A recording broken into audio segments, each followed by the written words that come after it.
Welcome to All Nations History. Zambia History, a short overview. Here's a short overview of Zambia's history, one of the most important countries on earth. Subscribe for more history videos. Zambia is one of the most important African and Christian nations in Africa.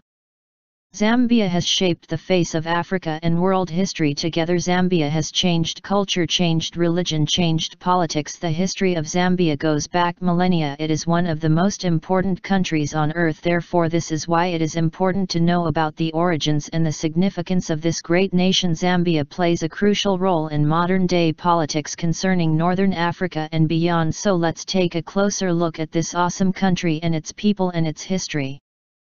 Heartland was evidently always Zimbabwe. The areas north and south of it belonged to hike peripherals. Apparently they subsisted on fruits, nuts and roots, but also of dead game. It seems to have been great diversity in development to the birth of Christ. A population of primarily hunters and gatherers of intense economic nomads was displaced with cattle in Zambia, which also were allegedly sand found in Zambia. Petroglyphs from the past are not nearly as sophisticated as those in Zimbabwe. Nearby it, Kalundu Mound at Kolombo, there are remains of a settlement of Damwa group from the Th century. The first farmers in this region that the hunter-gatherers of the Kalundu group assimilated from the Th century can be found in northwestern Zambia. Settlements of people who knew the use of iron and thus were able to colonize the southern Zambezi headwaters and the territory it at all. For the first time, the archaeological site in Gomilde at the mouth of the river Lesotho in the Zambezi near Siavonga in flooded from Karabastazi. Part offers artifacts of textiles which probably originated from India. Bells which have been manufactured in South Africa. Copper ingots. Gold probably in Munhu was recovered. Ceramics whose tradition was named after the archaeological site, as well as pottery with a higher quality than anywhere else in Zambia before it is suspected. Trade relations. Munhu, a trade route from north to south in Gomilde, reached its heyday between, and the findings are in the Livingstone Museum around.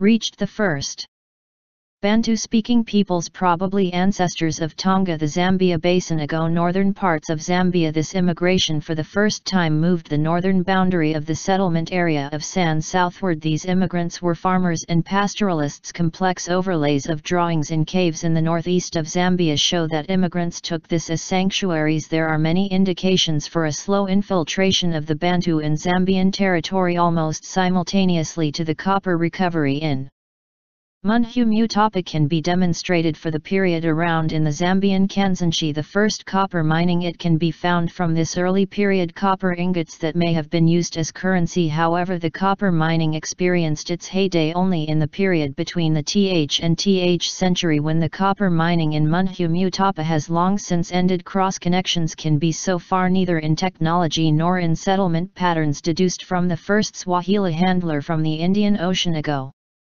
reached sporadically and gradually to the east of Zambia. Their trade interests are slaves, copper, gold and ivory. The oldest trading centers of Swahili can be found on Sambi's Kem area, where long ago outposts and settlements of Munhu found as Zumbo. This trade with the Arab Asian region has developed in this area apparently from Nhambanago long before he took a new completely independent startup from the north of Zanzibar from the time, and can be found on the Badoka Plateau and Sudsambia pottery whose patterns are used today. Since similar pottery called Luangwa tradition were also found in the northern, eastern and central Zambia and in Malawi and Mozambique, which differ only in the patterns. Different waves of immigration were adopted, which on Bantu concretely Chua and Bimba would refer. This immigration presupposes the existence of the kingdom Baluba from the period of the Th century. Some tombs found in Kolombo where the dead were buried with ornaments from seashells and exotic glass. The time until it is largely of the dark, but it was the time of highest copper production in Kansanshi. Trade routes of the Indian Ocean past the purchasers of copper, however, are unknown. From the first wave settled Bantus Prakazure tribes and ethnic groups in the territory of today's Zambia. However, their biggest immigration took place only during the period between the late Th and early Th centuries. One of the first waves of immigration were among the Chua and Bimba tribal groups, which cannot have been very great. Presumably they moved in small groups. the Luapulatal up across and the Luangwatal Muchinga Mountains down from where they reached the area on the opposite bank of today's Tet on the Zambezi where they so settled from and there was also the Kingdom of Lunda in the Luapula Awan on Lake Mweru. In parallel there were first settlements of Portuguese in Zumbo and Petaki which for the slave trade followed Arab trading venues which had in turn used settlements of Munhu Mutapa. Whether there were actually Arab traders is not assured. The Portuguese came to Swahili-speaking merchants and rulers reached in the course of a settlement Mfakane wave of Nguni from South Africa from the southeast to the east of Zambia. The Didza Mountains and the highlands of Vifya Mountains follow you from the south from Kololo which the West Zambia reached back wandering in the Barrow Seaban and there found the kingdom of the Lozi. Reached David Livingstone Zambia for the first time. He saw the first European to the Victoria Falls and Bangweolo wetlands ecosystem. Acquired the Britain Cecil Rhodes mining rights of local rulers in Zambia. Zambia was part of the named after Rhodes Rhodesia. The British interest for the country founded in the found materials especially the Kupferert Lagern. An appreciable colonial political rivalry with Portugal, Belgium or France was not even the first chancellor of the German Reich of Bismarck and Caprivi which expressly did not seem opposed. The first copper mining in Luanchya was put into operation. He was followed by a first slow rapid from the S of the Copperbelt development with infrastructure as early as the railway line from Livingstone to Ndola was completed. The area gained a strong momentum, especially the Zambezi Valley with its steep canyons proved an insurmountable geographical barrier that opposed lived a nomadic life with Stone Age technology. Mainly they collected fruit and nuts but they also hunted antelope and other animals. The Khoisans were the only inhabitants of most of Zambia until the Th century when Bantu started to migrate. From the north they had far more developed technology. They were farmers and had iron and copper tools and weapons as well as knowledge of pottery making. They lived in small self-sufficient villages of wattle and dog huts growing sorghum and beans as well as keeping cattle and goats. Since the early farmers practiced slash and burn agriculture they had to constantly move further south when the soil was exhausted. The indigenous Khoisans were either killed, assimilated into the new culture or displaced into areas not suitable for agriculture. With the introduction of agriculture the population grew and more land became cultivated. By the Th centuries a more advanced society was beginning to emerge. Even though most villages still were self-sufficient, long-distance trade was developing. Copper mining was intensified and copper crosses were probably used as a currency. Ivory was an export and cotton textiles an import. One of the best known archaeological sites for this period is in Gomilde near Sayavanga,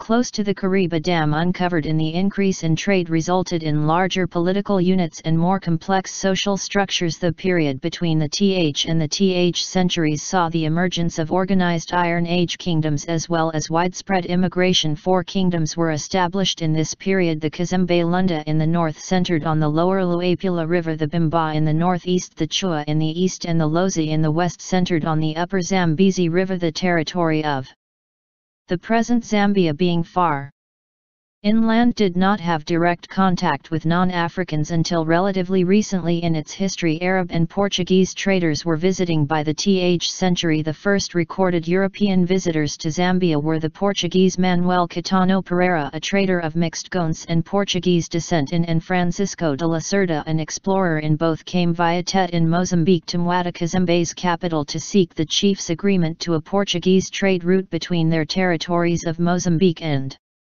Angola. Lacerda died within a few weeks of arriving at Kazembe's but left a valuable journal which was carried back to Tet by his priest and which was later translated into English by the explorer Sir Richard Burton. However, it is believed the Portuguese first came into Zumbo, Mozambique, just across the Luangwa River from Zambia at the confluence with the Zambezi River. Around they had settled on the Zambian side at Fira, now Luangwa, so it is very likely they were visiting Zambian territory.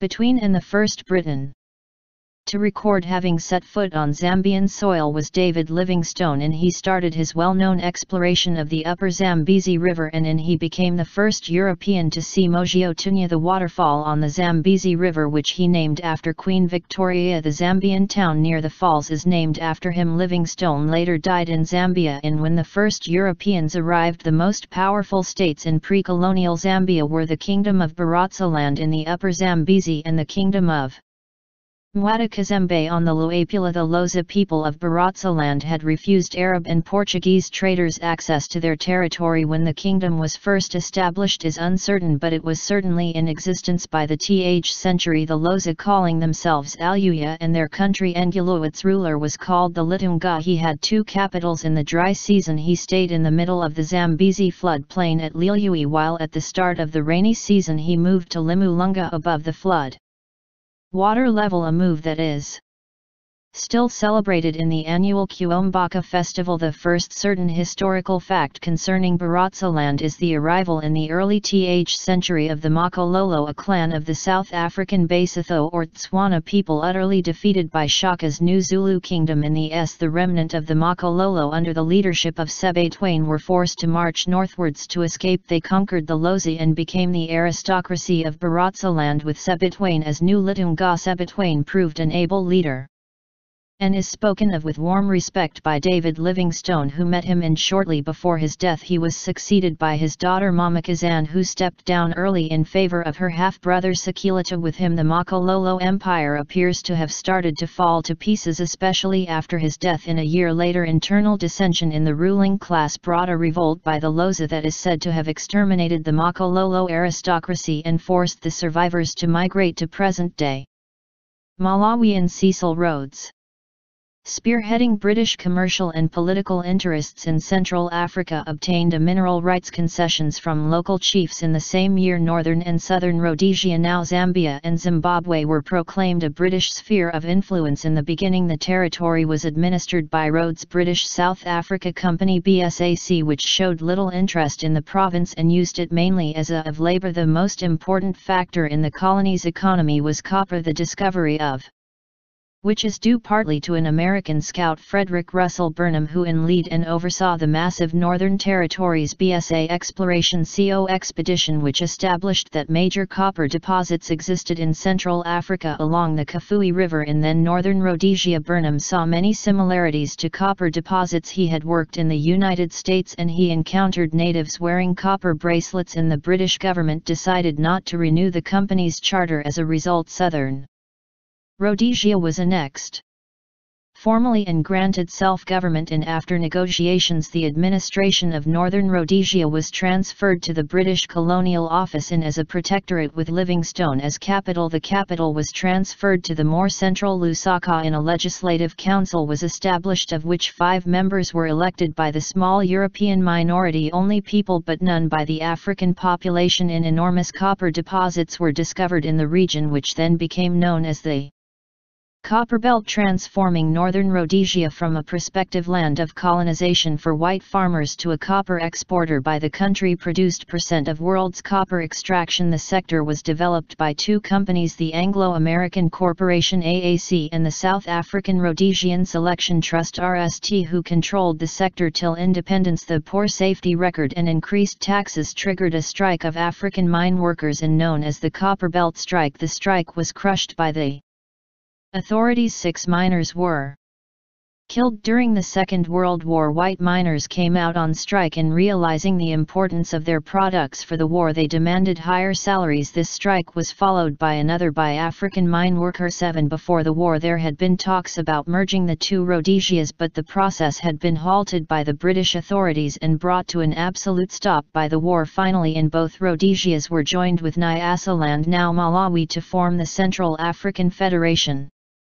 Northern Rhodesia was the center of much of the turmoil and crises that afflicted the Federation in its last years. At the core of the controversy were insistent African demands for greater participation in government and European fears of losing political control. A two-stage election held in October and December resulted in an African majority in the Legislative Council and an uneasy coalition between the 2 African nationalist parties. The council passed resolutions calling for Northern Rhodesia's secession from the Federation and demanding full internal self-government under a new constitution and a new National Assembly based on a broader, more democratic franchise. On December the Federation was dissolved and Northern Rhodesia became the Republic of Zambia. On its independence, despite its considerable mineral wealth, Zambia faced major challenges domestically. There were few trained and educated Zambians capable of running the government, and the economy was largely dependent on foreign expertise. Most of Zambia's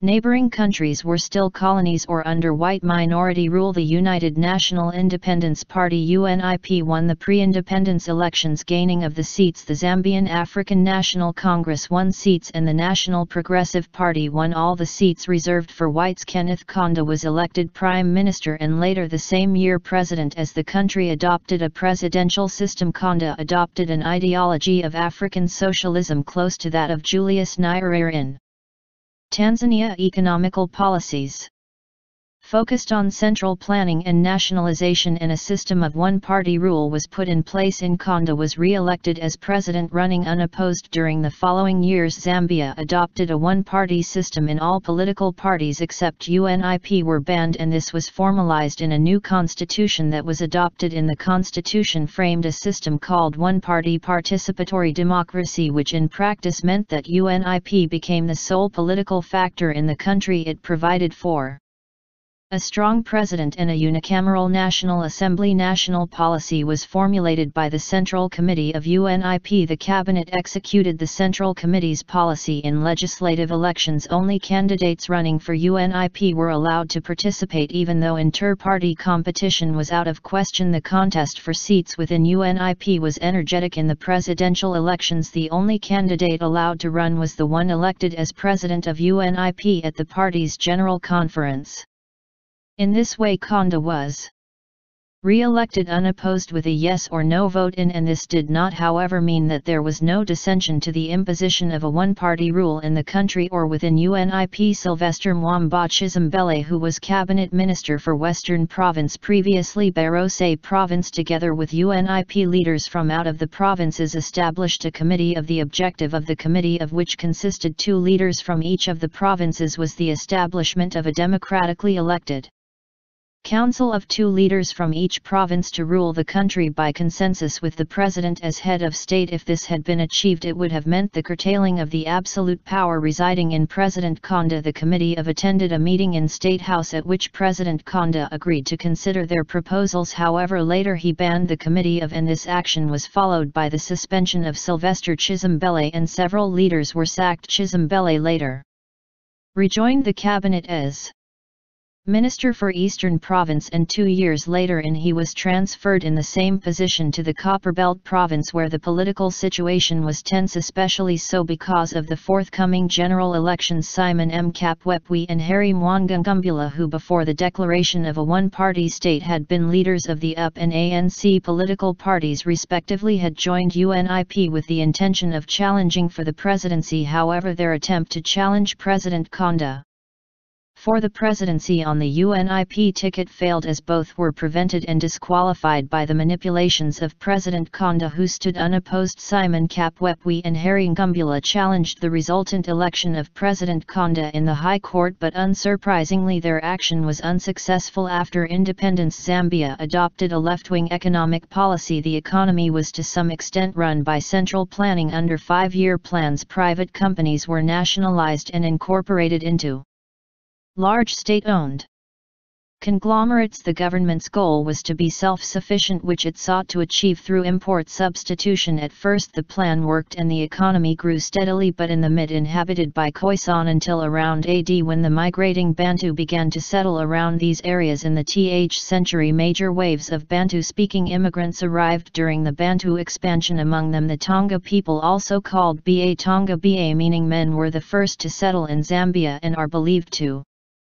have come from the east near the Big Sea. The Ngoya people also arrived early in the expansion, coming from the Lubalunda kingdoms located in the southern parts of the modern Democratic Republic of the Zambia and northern Angola, followed by a much larger influx especially between the late th and early th centuries. At the end of the th century, some of the Mbunda migrated to Baratsaland Mungwa. Upon the migration of, among others, the Sayengal, the Aluyi and their leader the Litungamalamwa, especially valued the Mbunda for their Fighting ability. In the early th century, the Nsikolo people settled in the Mbala district of northern province. During the th century, the Ngoni and Sotho peoples arrived from the south. By the late th century, most of the various peoples of Zambia were established in their current areas. The earliest European to visit the area was Portuguese explorer Francisco de Lacerda in the late th century. This territory, located between Portuguese Mozambique and Portuguese Angola, was claimed and explored by